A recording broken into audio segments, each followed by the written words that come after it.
I can see why you're terrified. All right, I get it. He is just not stopping. He is relentless in the amount of blood he wants shed. Hey, welcome to Joel Reads Bible. I'm Joel, and I read the Bible so that you don't have to, and I'm still here, and we're still doing it. And it's Exodus 13. Exodus 12 was rough, not just because it was long. It was an eye-opener, okay? It's because God mentioned yeast too much and then told people who had just been freed from slavery that they could have slaves. It's weird, okay? It's weird. It's a weird book. But we're here in chapter 13. The Israelites have just stepped foot out of Egypt. They have a whole, Passover festival that they're going to be doing every year from now on.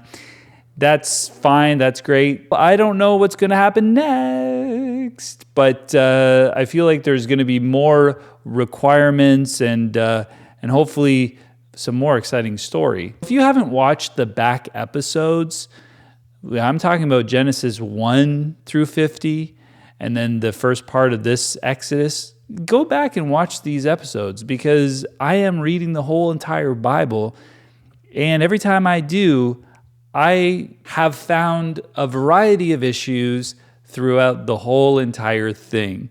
It's pretty consistent in that way. Please subscribe, like this video, and comment on it. If you don't, it's just going to be the end for me. You know what I mean? I don't know if I'm going to make it all the way to Revelation or Revelations if I don't get some comments, some sort of love below the line. Exodus chapter 13.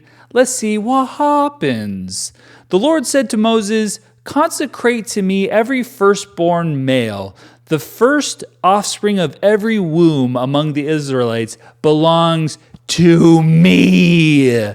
I took the Egyptians once forcefully. Don't make me do that to you. These firstborns belong to me. Consecrate them to moi." I made it French to soften it, but it's me. It's all about me. Whether man or animal. I want both. Plants, I don't even know how you say firstborn plant. It doesn't really count with the plants. Then Moses said to the people, "Commemorate this day, the day you came out of Egypt, out of the land of slavery to where you guys are going to be slave masters, because the Lord brought you out of it with a mighty hand. Eat nothing containing yeast." Did we mention the yeast? Please stay away. Throw out burn the yeast. Get rid of the yeast, guys. We don't use yeast. Sorry, I'm yelling. Today, in the month of Abib, you are leaving. When the Lord brings you into the land of the Canaanites, Hittites, Amorites, Hivites, and Jebusites, it's a lot of people, the land he swore to your forefathers to give you, the land flowing with milk and honey. I think that's the first time we've mentioned that. I don't remember when Abraham was there. He was like, look at all the milk and all the honey flowing all over the place. But turns out now the Canaanites, Hittites, Amorites, Hivites, and Jebusites may have gentrified Canaan. Since the Hebrews were in Goshen, there's a good chance that they got milk and honey flowing. There's a lot of beekeepers, a lot of cow owners. You are to observe this ceremony in this month. For 7 days, eat bread made without yeast, we know. And on the seventh day, hold a festival to the Lord. Eat unleavened bread, during those 7 days. Nothing with yeast in it is to be seen among you, nor shall any yeast be seen anywhere within your borders. Do you realize how many times we've spoken about yeast? I can't wait almost, because I know that we're going to find laws or rules or things in the Bible where they're like, you might just not have put this important information in there. But he's gone on for ages about yeast. God does double down, triple down, quadruple down when it's important to him. Never forget that. On that day, tell your son, I do this because of what the Lord did for me when I came out of Egypt. This observation will be for you like a sign on your hand and a reminder on your forehead, that the law of the Lord is to be on your lips. Isn't that where, again, I'm jumping way ahead, but isn't that where the mark of the beast is supposed to be? Your hand or your forehead? Is that the reference there? Is this old? See, the Bible, it must be true because it used the same language way in the future. The same people who knew this, like the back of their hand, use the same language to refer to that. It's gotta be true. It references itself like 1,600,000 times.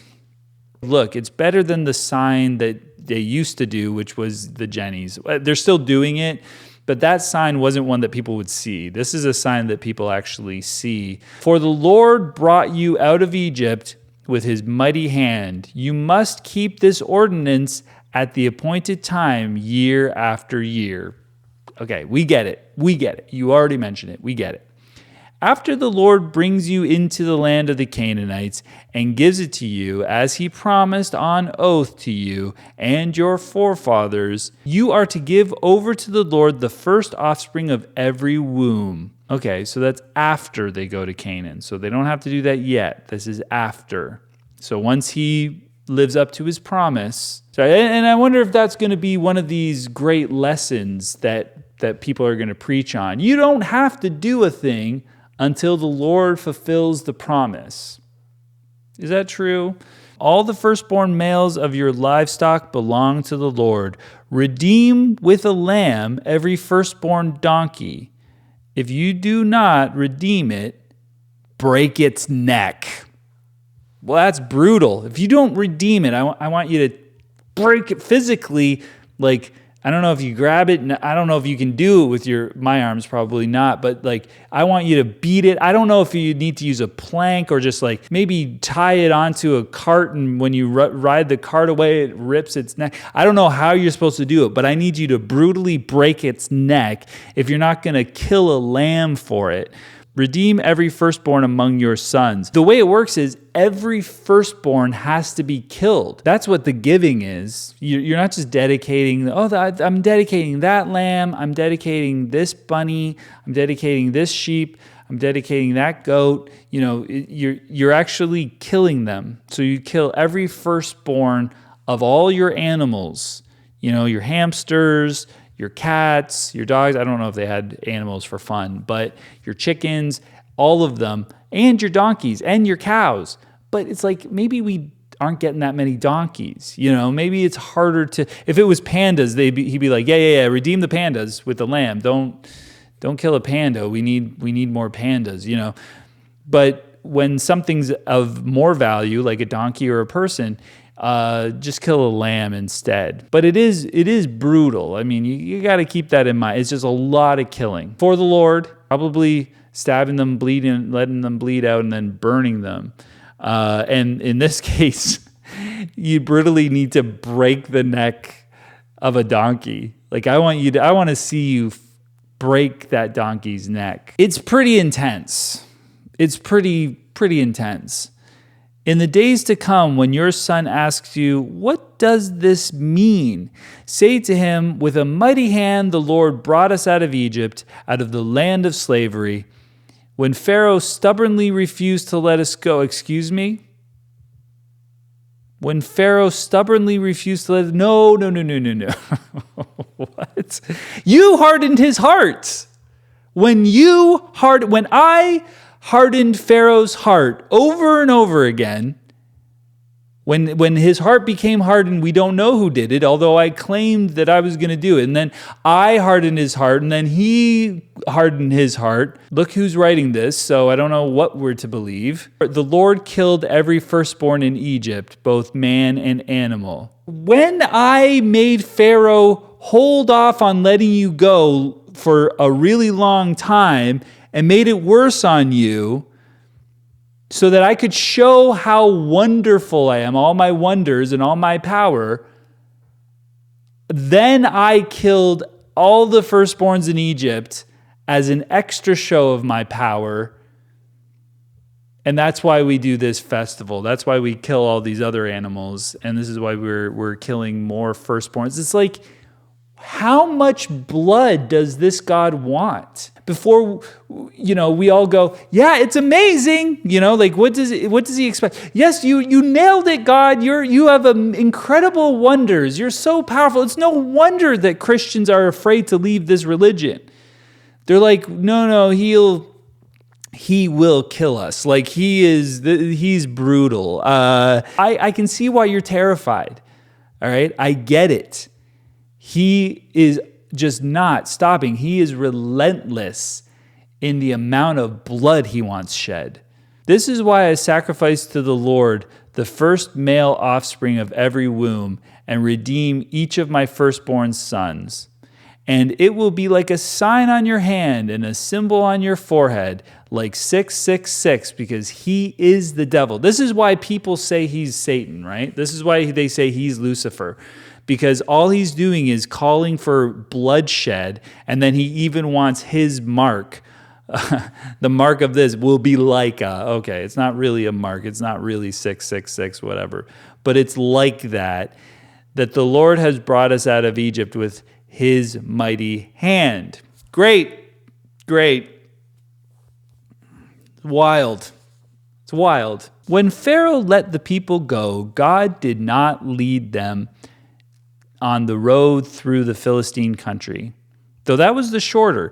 For the Lord said, if they face war, they might change their minds and return to Egypt. So the Lord led the people around by the desert road toward the Red Sea.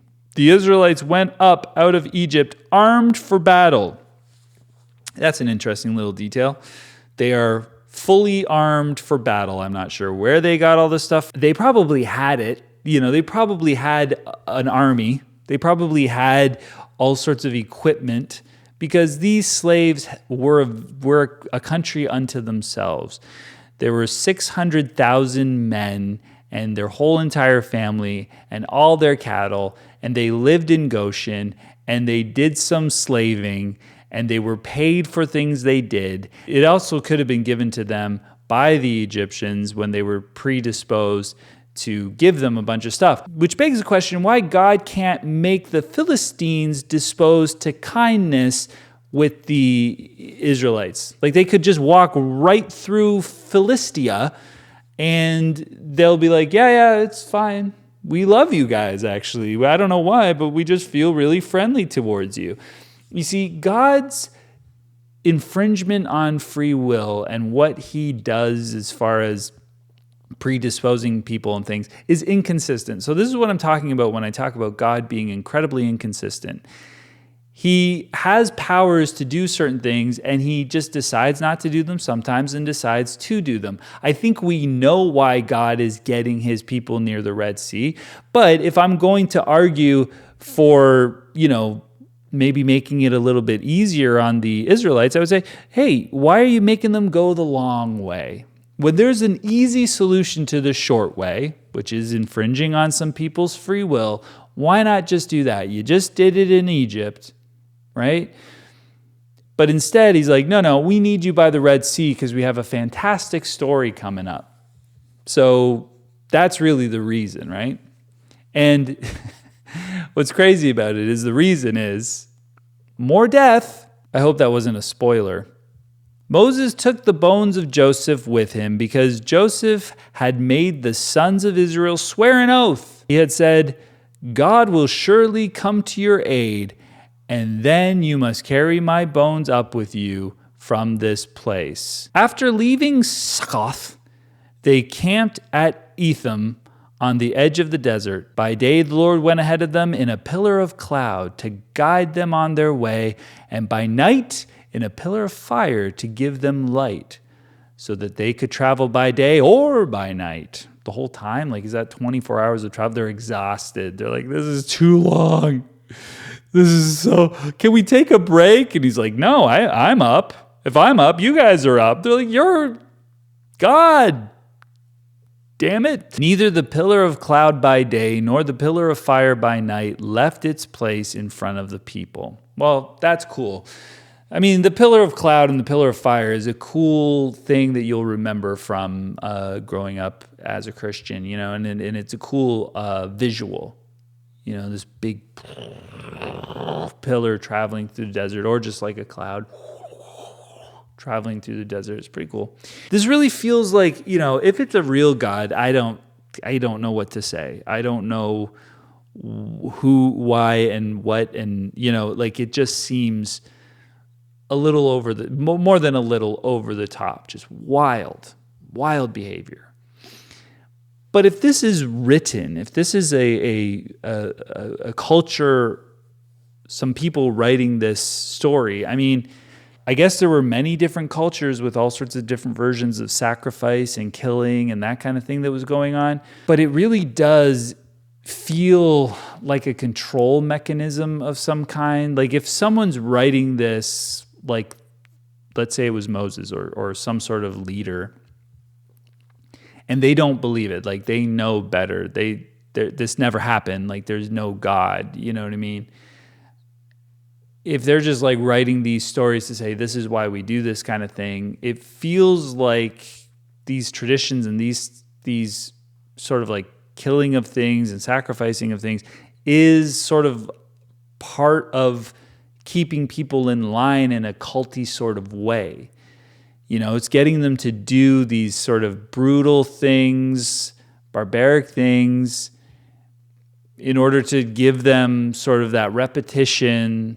And this is why we do it. Oh, okay, this makes sense. This is meaningful. I don't know. It just feels very dark to me.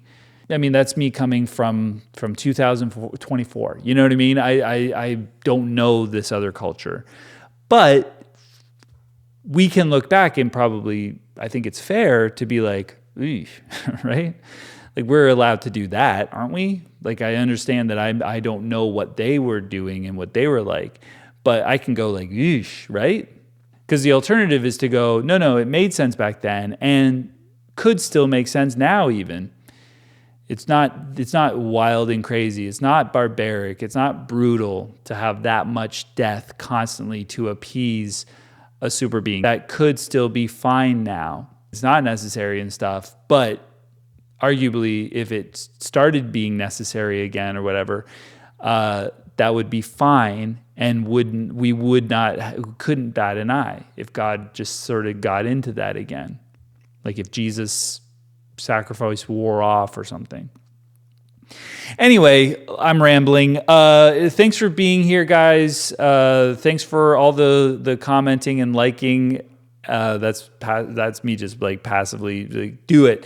And if you haven't subscribed, do that. Thanks for being here. Love you all. Have a beautiful night or day or whatever. And bye.